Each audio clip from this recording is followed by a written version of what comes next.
Vraiment beaucoup. Ça a été riche en témoignant de plusieurs choses que Dieu a fait. Et je vais le répéter dans quelques minutes, à quelques reprises, mais je vous le dis tout de suite, si on entend tous ces témoignages-là, c'est parce que Christ est ressuscité. C'est parce que Christ est vivant.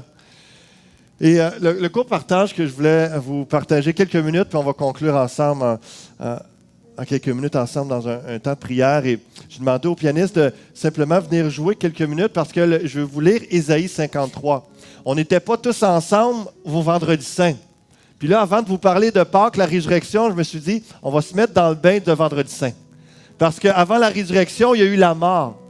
Puis pour bien comprendre la résurrection et l'impact, il faut bien comprendre l'impact et la beauté de du fait que Christ s'est offert, s'est donné à la croix. Donc, c'est le titre de mon message ce matin, « Le soleil levant nous a visité », parce que Pâques, c'est la résurrection et Jésus qui est le soleil levant, la lumière dans les ténèbres, la vie dans la mort. Et alors que simplement, soit être à l'écoute, vous pouvez fermer les yeux, ou Ésaïe 53 nous raconte, ça a été écrit 700 ans avant que Christ meure sur la croix. Mais c'était prophétique, ça l'annonçait d'avance tout ce que Jésus allait subir. Et c'est saisissant. Le prophète, Dieu lui a parlé, et il a mis ça par écrit, et 700 ans plus tard, Jésus l'a vécu à la croix, avant, après. Et je vous laisse écouter ceci pendant que je vous fais la lecture dans la version sommaire, Ésaïe 53. Qui a cru à notre message? À qui a été révélée la puissance de l'Éternel? Car devant l'Éternel, il a grandi tout droit comme une jeune pousse ou comme une racine sortant d'un sol aride. Et comprenez que tout le long, il nous parle de Jésus-Christ.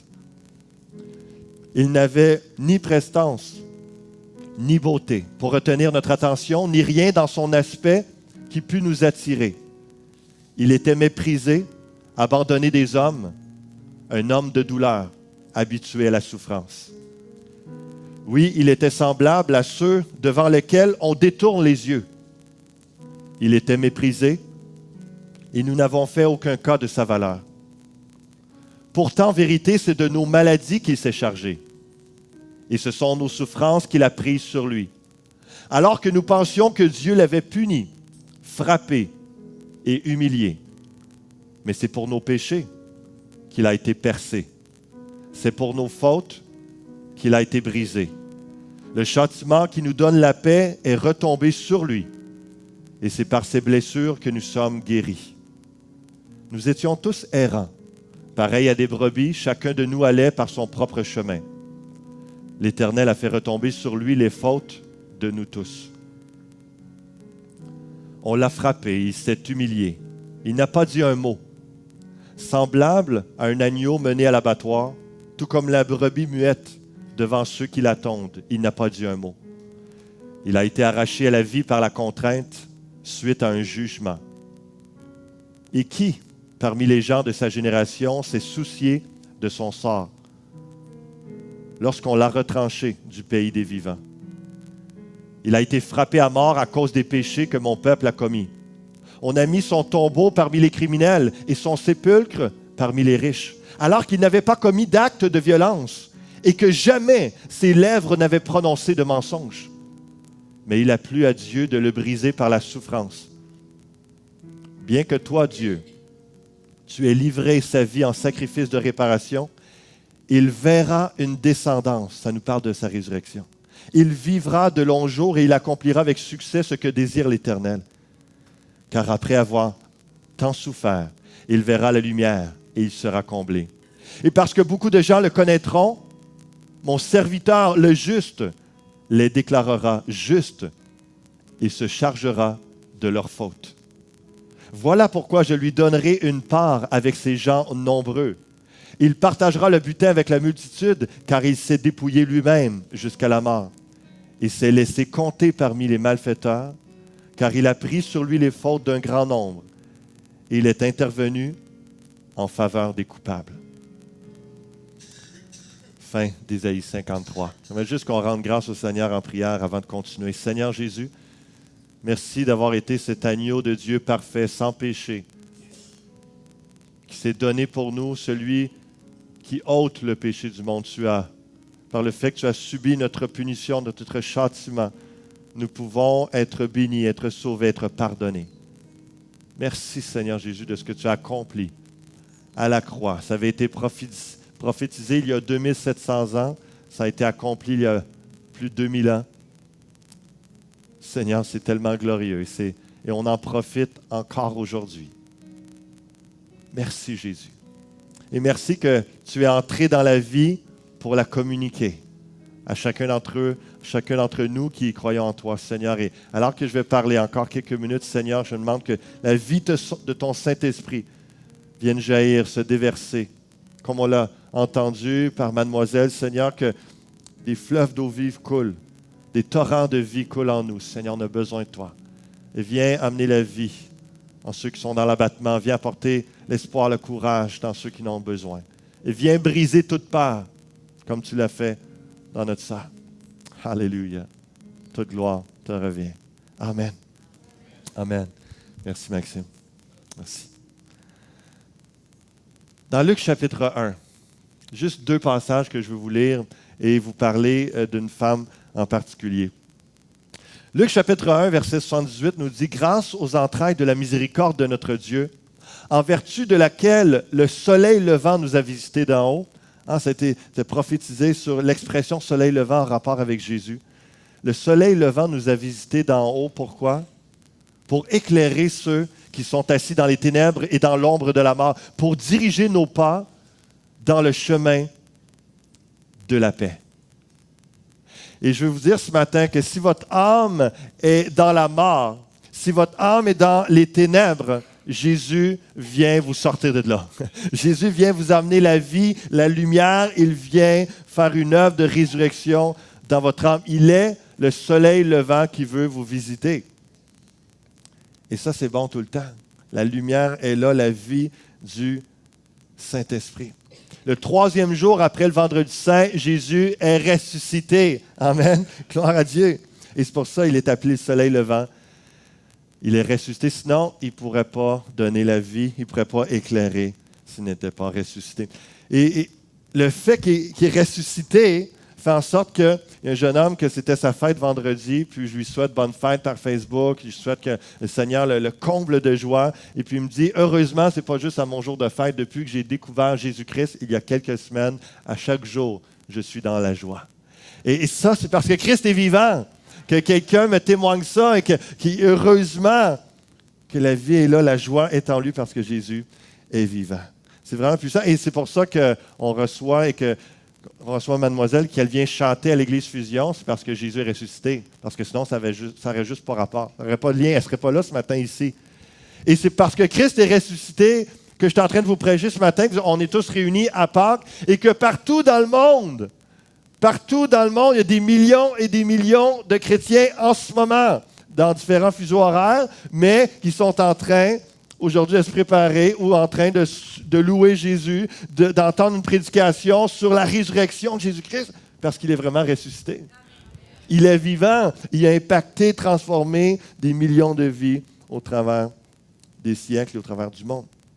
Dans Marc, chapitre 16, au verset 1, ça nous dit « Lorsque le sabbat fut passé, Marie de Magdala, Marie, mère de Jacques et Salomé achetèrent des aromates afin d'aller embaumer Jésus. » On s'imagine la scène, 3 femmes qui ont suivi Jésus pendant les 3 ans qui faisaient du ministère. Ils prêchaient un peu partout, guérissaient les gens, chassaient des démons, tout ça. Et 3 femmes qui prenaient soin de lui parce qu'elles avaient été en contact avec Jésus, de son évangile, son amour, sa puissance.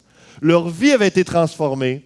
Et elle les suivait pour le soutenir, le pourvoir à ses besoins physiques et tout ça, avec leurs biens matériels. Et là, il est mort, il est dans la tombe, ils sont attristés et ils viennent pour embaumer Jésus. Le premier jour de la semaine, elles se rendirent au sépulcre de grand matin, comme le soleil venait de se lever. Elles disaient entre elles, qui nous roulera la pierre loin de l'entrée du sépulcre? Et levant les yeux, elles aperçurent que la pierre, qui était très grande, avait été roulée. Et j'aime cette expression, comme le soleil venait de se lever. Au lieu que Marc aurait pu dire, il était bien de bonne heure le matin, puis ils sont arrivés. Non, ils vont dire, il va écrire, Luc lui va dire le soleil levant, et Marc va utiliser, en introduisant la résurrection de Jésus-Christ, sorti du tombeau, le soleil venait de se lever. Mais Jésus a autorité sur les astres, la lumière, il a créé ces choses. Il est le soleil levant. On n'a pas de lumière s'il n'est pas là. Et je trouvais ça saisissant dans l'Écriture, dans l'inspiration. Ça nous introduit vers la lumière qui jaillit des ténèbres. Le soleil venait de se lever.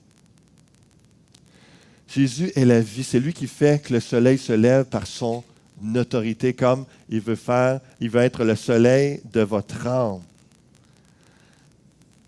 Et aussi, on voit que le soleil est levé, la lumière est à l'extérieur, mais c'est sombre dans le sépulcre, parce que la mort est dans le tombeau. Mais Jésus, lui, est sorti de la mort, il est sorti du tombeau.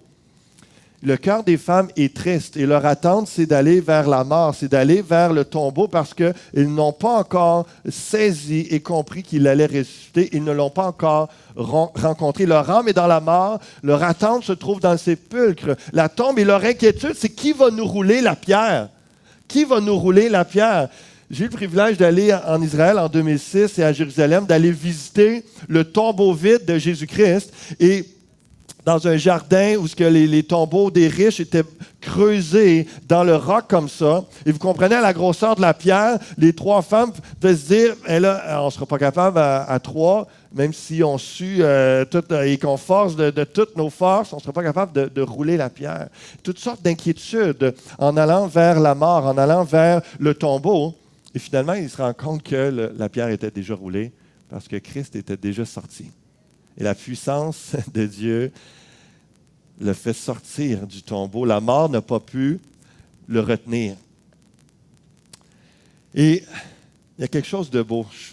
Soyez bien attentifs à ce moment-là de cette histoire-là. Il y a quelque chose de saisissant à recevoir. Comme les trois femmes qui sont allées au tombeau, il y a plusieurs qui s'inquiètent de toutes sortes de choses. De qui va rouler leur pierre? La pierre qui est devant eux, une chose, ça représente quelque chose, un événement, une situation qui est juste impossible, que la personne se dit, je suis incapable de faire ça, je suis incapable d'enlever ça de ma vie, je suis incapable de réussir à aller tout droit, à passer au travail. Il y a une pierre qui est là, qui va la rouler parce que je suis incapable de la rouler. Ils n'ont pas la force ni la capacité de rouler, d'enlever de leur vie, de leur chemin, ces inquiétudes, parce que Jésus seul le peut.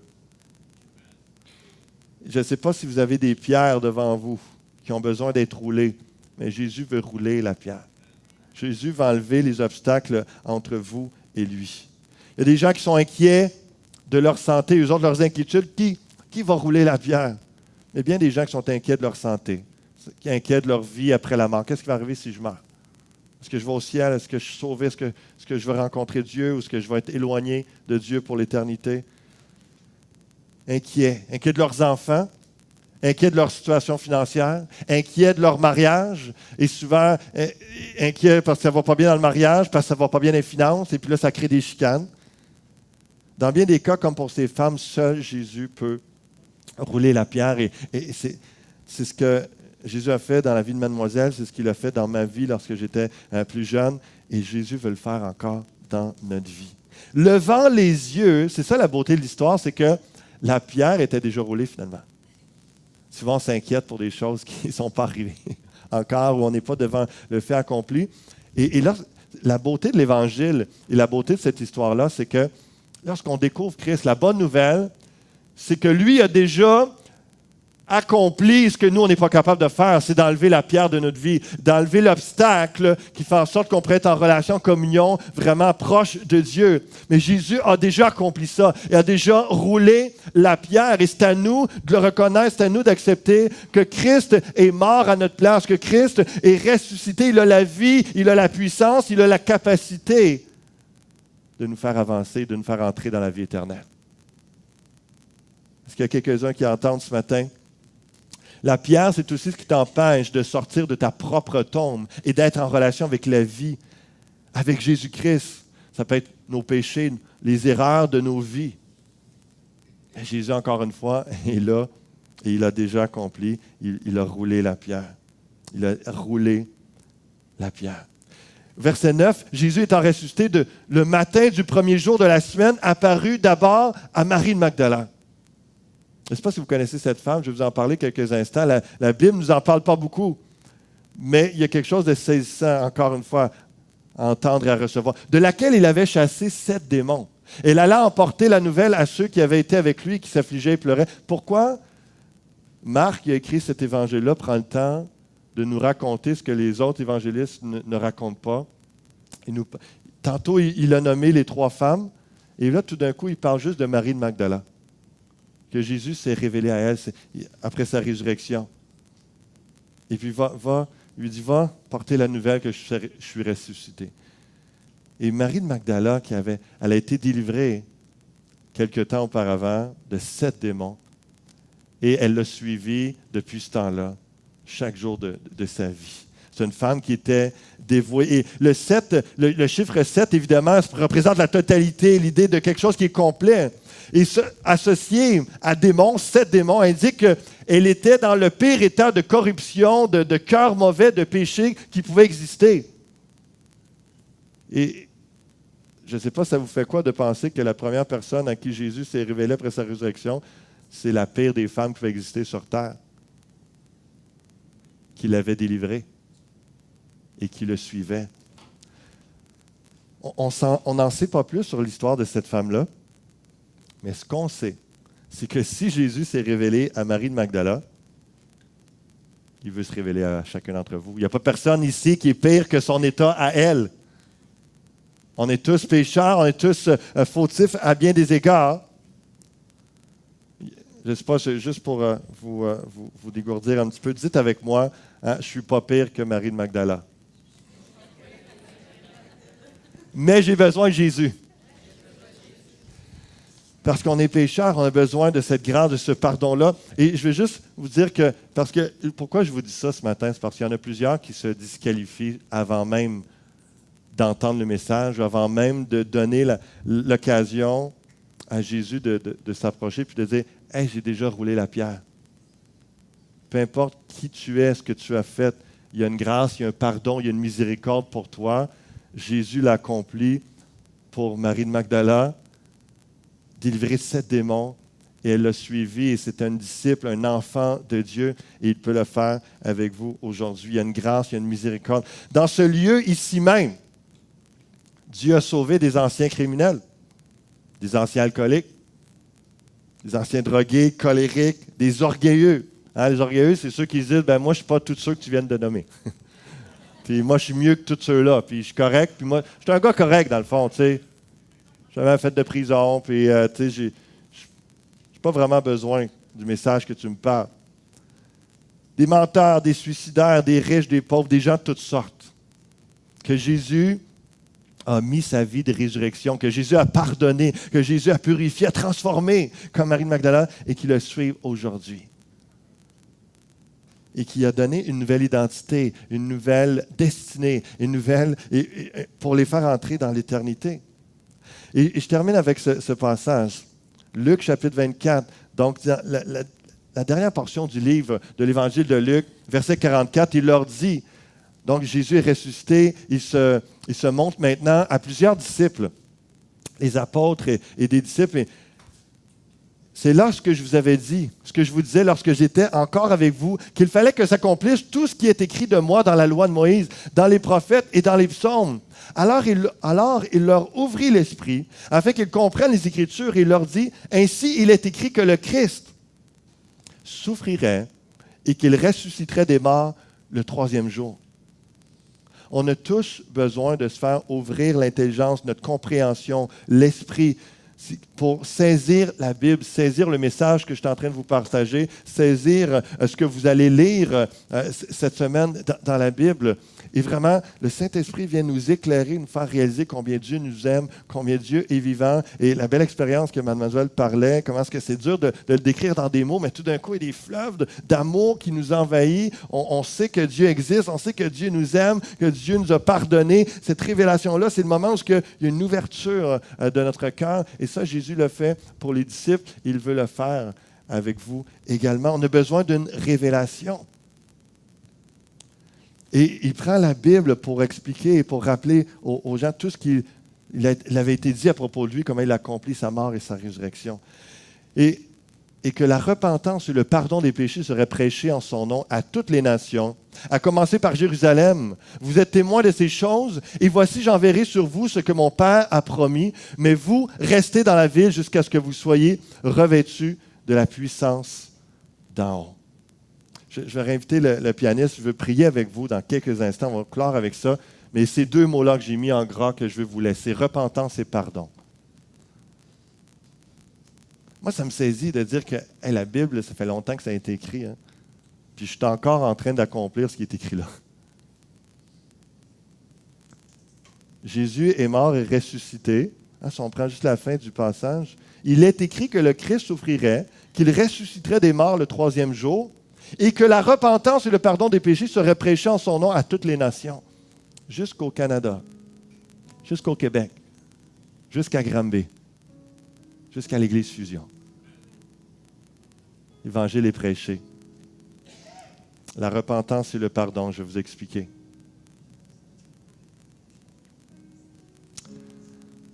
Vous savez, c'est de réaliser, comme je disais tantôt, la repentance, c'est de reconnaître que je suis pécheur. Je ne suis pas parfait. Peut-être on peut dire, certains, je ne suis pas pire que Marie-Madeleine avec ses 7 démons. Là. Mais je suis pécheur. Je ne suis pas parfait. J'ai eu besoin que Christ meure à la croix. Il donne sa vie, qu'il verse son sang. J'ai besoin qu'il subisse la punition à ma place. Dieu en a décidé ainsi et la loi me montre, je ne suis pas parfait, je suis pécheur. Et la repentance, c'est de le reconnaître et de dire, moi, je m'engage à me détourner, à changer de mauvaise voie, puis d'accepter que Christ est mon Sauveur et mon Seigneur, celui qui pardonne. Et c'est là qu'on reçoit le pardon de tous nos péchés, en reconnaissant, en plaçant notre foi en Jésus-Christ. Et quand ça termine, vous restez dans la ville jusqu'à ce que vous soyez revêtus de la puissance d'en haut. C'est le Saint-Esprit qui vient nous remplir, qui fait qu'on devient des nouvelles créatures, avec une nouvelle identité, qu'on vient dans la foi, qu'on devient un enfant de Dieu, un enfant de lumière, un enfant de vie, et qu'on entre dans la vie éternelle. Et que tout d'un coup, les choses prennent place et on commence à être en relation avec le Seigneur et il nous parle, il nous guide, et il nous dirige et on le suit comme Marie-Madeleine et Marie-Mère de Jacques et Salomé le suivaient. Et tous les disciples. Je vous invite à faire cette prière et je vais demander de simplement pencher la tête, fermer les yeux. Je vais conclure très solennellement ce matin avec cette prière du cœur qui dit, Seigneur, je te demande pardon pour tous mes péchés. Merci pour ton pardon parfait sur toute ma vie. On va le répéter ensemble pour ceux qui vont le faire, mais je veux que vous sachiez déjà à l'avance qu'est-ce qu'on va dire. Je me détourne de mes mauvaises voies, ça c'est la repentance. Je vais te suivre, Jésus, tous les jours, toute ma vie. Remplis-moi ton esprit pour une vie nouvelle. Amen. Et pendant que vous avez les yeux fermés, vous avez la tête penchée, est-ce qu'il y en a ce matin qui, ça leur parle? Ils disent, moi j'ai besoin de repentance, j'ai besoin de pardon. Je veux cette vie nouvelle, on parle d'un Dieu vivant, de résurrection. Moi, j'emporte l'eau. Peut-être quelqu'un va se dire ça. J'emporte l'eau. Je suis dans la peur, comme j'ai entendu ce matin. J'ai toutes sortes de réalités, mais et puis, il y a tellement de la culpabilité, de la honte de tout ce que j'ai fait. Et ce matin, tout simplement, ce que je vous demandais comme pas de foi, avant qu'on prie cela ensemble. De dire, moi, David, c'est pour moi ce message-là. Ça me touche, puis je veux qu'on fasse la prière ensemble. Puis je vais demander dans quelques instants à tout le monde de répéter cette prière avec moi. Mais j'aimerais que tu lèves ta main là où tu es en ce moment. Pendant que les gens sont les yeux fermés, c'est entre vous et Dieu que ça se passe. Juste levez votre main à l'instant même. Si vous dites, moi, je veux faire cette prière-là. Je veux recevoir le pardon de Dieu. Je veux avoir l'assurance de la vie éternelle parce qu'en ce moment, si je meurs, je ne suis pas certain que je vais rejoindre le Seigneur, que je vais entrer dans sa vie éternelle. S'il y en a que ça parle ce matin, vous voulez faire cette prière-là, juste levez votre main là où vous êtes. N'hésitez pas.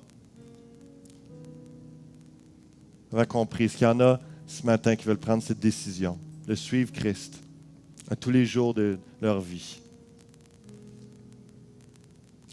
avec une reconnaissance pour ce qu'il a fait à la croix? Si vous voulez, tout le monde répéter après moi cette prière. Seigneur, je te demande pardon pour tous mes péchés. Merci pour ton pardon parfait sur toute ma vie. Je me détourne de mes mauvaises voies. Je vais te suivre, Jésus, tous les jours, toute ma vie. Remplis-moi de ton esprit pour une vie nouvelle. Amen. Amen. Je vous invite à, que ce soit ceux qui ont fait cette prière-là sincèrement, ceux qui nous visitent pour la première fois, aller à l'espace bienvenue, des gens sympathiques, il y a un cadeau. Et il y a des ressources pour vous aider à cheminer dans votre foi, à avancer, à aller plus loin, à grandir, à vivre toutes sortes de belles expériences comme Mademoiselle nous a partagé ce matin. Parce que Dieu, comme elle l'a dit elle-même, je trouvais ça beau de dire, Dieu c'est un Dieu personnel. Il répond à nos besoins précis chacun.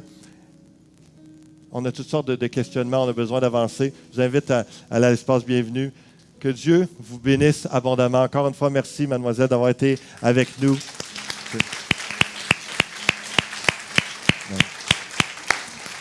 Amen. Joyeuse Pâques, joyeuse résurrection à tous. Que Dieu vous bénisse. Merci.